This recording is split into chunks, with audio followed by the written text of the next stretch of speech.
দর্শক, বাংলাদেশের রাজনীতিতে বাংলাদেশের প্রেক্ষাপটে যে অস্থিরতা বিরাজ করছে সেই অস্থিরতার মাঝে একদিন আগেই আমরা দেখেছি সেনাবাহিনীর তরফ থেকে সেনা সদরে কিংবা বাংলাদেশের সমস্ত সেনানিবাসে 5 আগস্ট পরবর্তী যে 626 জনকে আশ্রয় দেওয়া হয়েছিল সেই 626 জনের তালিকা প্রকাশ করা হয়েছে এবং সেনাবাহিনীর তরফ থেকে পরিষ্কার একটা বার্তা দেওয়া হয়েছে কেন তাদেরকে আশ্রয় দেওয়া হয়েছিল, কোন প্রেক্ষাপটে, মানবিক প্রেক্ষাপটে আশ্রয় দেওয়া হয়েছিল এবং কাদেরকে আশ্রয় দেওয়া হয়েছে, কোন 5 জনকে একেবারে নির্দিষ্ট অভিযোগের ভিত্তিতে পুলিশের কাছে তুলে দেওয়া হয়েছে, কারা কারা কারা বিভিন্নভাবে চলে গেছে, কখন চলে গেছে, সব কিছু তারা পরিষ্কার করেছে।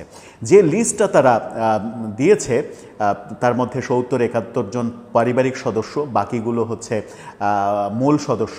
সেখানে পুলিশ, বিচারপতি, রাজনীতিবিদ, বিভিন্ন শ্রেণীর পেশার মানুষ রয়েছে। এমনকি বাংলাদেশ রাষ্ট্রের প্রধান বিচারপতিও ছিলেন সেনানিবাসে পালিয়ে। সেরকম প্রেক্ষাপটে সেই লিস্টটা যখন প্রকাশ পেয়েছে সেই লিস্টে একটা ব্যাপার খুবই গুরুত্বপূর্ণ হিসেবে সামনে এসেছে। সেই গুরুত্বপূর্ণ ব্যাপারটা কি?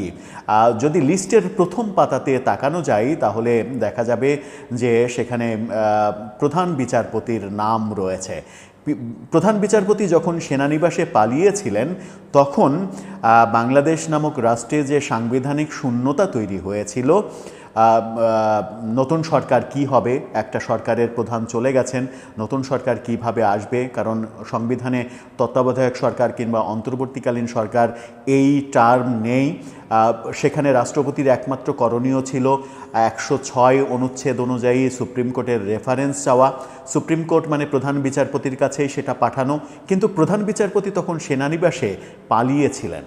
তাহলে সেই রেফারেন্সের উত্তরটা, রেফারেন্সের জবাবে যে রেফারেন্সটা সুপ্রিম কোর্ট পাঠালেন সেই রেফারেন্সটা কার স্বাক্ষরে আসলো, কে সেই রেফারেন্সটা পাঠালো, যার ভিত্তিতেই প্রফেসর ইউনূসের এই সরকারটা গঠিত হলো, কি তার ভিত্তি, কি তার বৈধতা, সেই প্রশ্নটা সামনে এসে গেছে।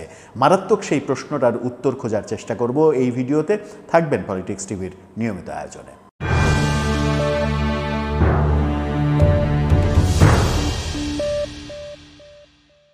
দর্শক, পলিটিক্স টিভির নিয়মিত ভিডিওগুলো স্পন্সর করছে প্রজাপতি.টিভি, নতুন ওটিটি প্ল্যাটফর্ম। আপনারা চাইলে ইউটিউবে, ফেসবুকে, ইনস্টাগ্রামে, টিকটকে দেখে নিতে পারেন। ডেসক্রিপশন বক্সে লিঙ্ক দেওয়া থাকবে, সেখান থেকেও আপনারা দেখে নিতে পারেন প্রজাপতির কার্যক্রম।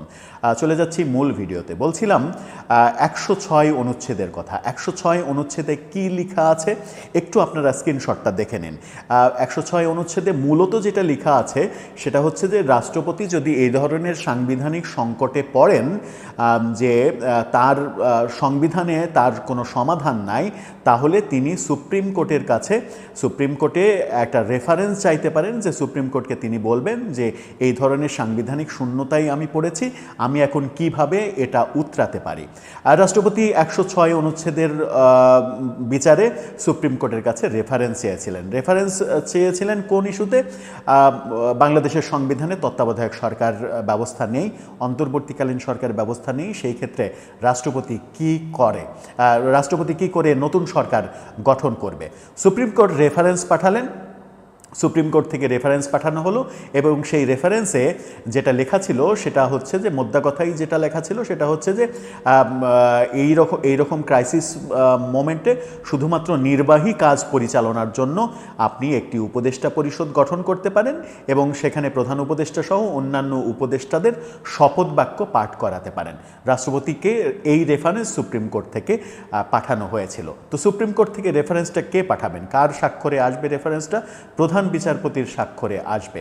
প্রধান বিচারপতির স্বাক্ষরে যখন আসে, লক্ষ্য করুন, প্রধান বিচারপতির স্বাক্ষরে যদি আসে তাহলে 8 আগস্ট প্রফেসর ইউনূস সরকারের শপথ গ্রহণ অনুষ্ঠান হলো, তার আগেই এই রেফারেন্সটা এসেছে।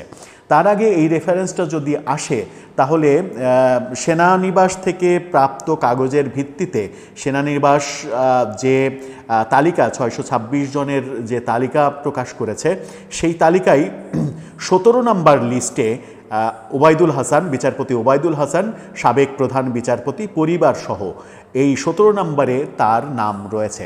আপনারা স্ক্রিনশটটা দেখে নিন এবং আমি সেই স্ক্রিনশটটা জুম করে আপনাদেরকে দেখানোর ব্যবস্থা করব যে নামটা ওবায়দুল হাসান, প্রধান বিচারপতি, বাংলাদেশের প্রধান বিচারপতি, পরিবার সহ তিনি রয়েছেন। তারপরেই এম এনায়েতুর রহমান, সাবেক বিচারপতি, তার নামও রয়েছে। সেটা গুরুত্বপূর্ণ না। ওবায়দুল হাসানের নাম রয়েছে যিনি সেনানিবাসে আশ্রয়ে ছিলেন, অর্থাৎ সেনানিবাসে পালিয়েছিলেন। ওবায়দুল হাসান পরিবার সহ তিনি পালিয়েছিলেন। তাহলে সুপ্রিম কোর্ট থেকে রেফারেন্সটা কে পাঠালো? নতুন অন্তর্বর্তীকালীন সরকার গঠনের জন্য রাষ্ট্রপতিকে যে রেফারেন্স পাঠানো হলো, সেই রেফারেন্সটা কে পাঠালো, কে পাঠালেন, কার মাধ্যমে পাঠানো হলো?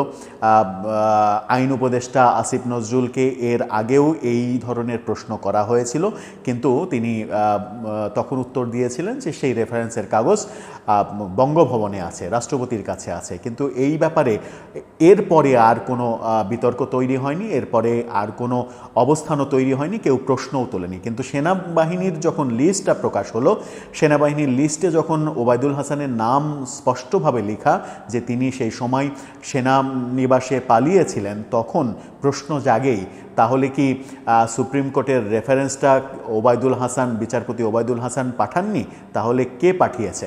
জাতির সেই ক্রান্তিকালে ঘটনাটা ঘটেছে বলে কেউ আসলে এই ব্যাপারে প্রশ্ন তোলেনি।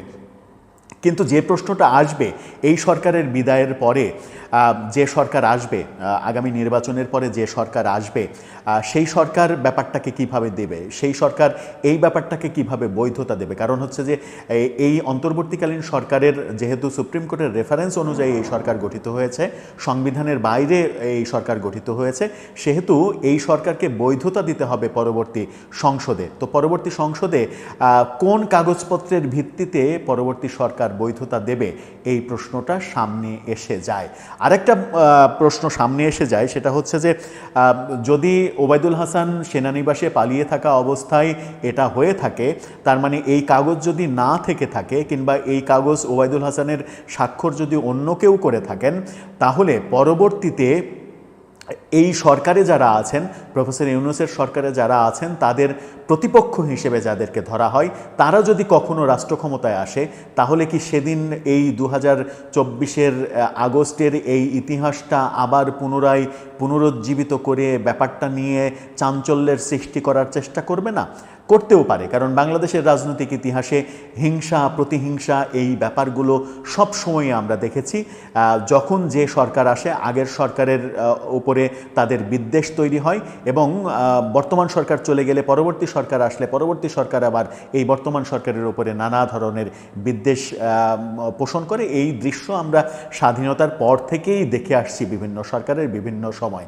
এরশাদ পতনের পরে, জিয়াউর রহমান মৃত্যুর পরে এরশাদের শাসনামল, এরশাদের পতনের পরে এরশাদকে জেলে পাঠানো, খালেদা জিয়া ক্ষমতায় আসা, তারপরে আওয়ামী লীগ, তারপরে বিএনপি তত্ত্বাবধায়ক সরকার নিয়ে যে ম্যাসাকার অবস্থা, তারপরে 111কে কেন্দ্র করে দেশান্তরী হলেন তারেক রহমান, খালেদা জিয়াকে শেখ হাসিনার আমলে দেখা গেল যে জীবনের একটা অধিকাংশ সময়ই তাকে জেলে কাটাতে হলো।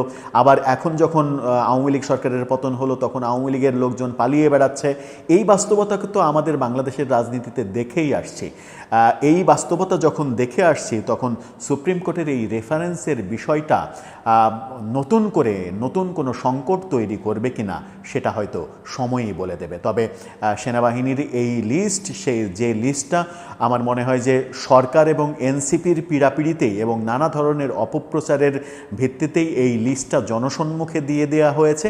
এই লিস্টটা জনসম্মুখে না আসলেই ভালো হতো, কারণ অনেক কিছু আসলে জনসম্মুখে আনতে নেই, রাষ্ট্রের অনেক গোপন খবর জনসম্মুখে আনতে নেই, তাতে করে নতুন সমস্যা তৈরি হয়। আমার মনে হয় যে এই লিস্টটা সামনে আসার ফলে এটাকে কেন্দ্র করে নতুন সমস্যা তৈরি হতে পারে। তবে প্রত্যাশা করব যে এটাকে কেন্দ্র করে নতুন কোনো রাজনৈতিক কিংবা সাংবিধানিক সংকট যেন তৈরি না হয়। দর্শক, আপনার কি মনে হয়, এটাকে কেন্দ্র করে কি নতুন সংকটের দিকে যাবে দেশ? আপনার মতামত জানিয়ে লিখতে পারেন আমাদের কমেন্ট বক্সে।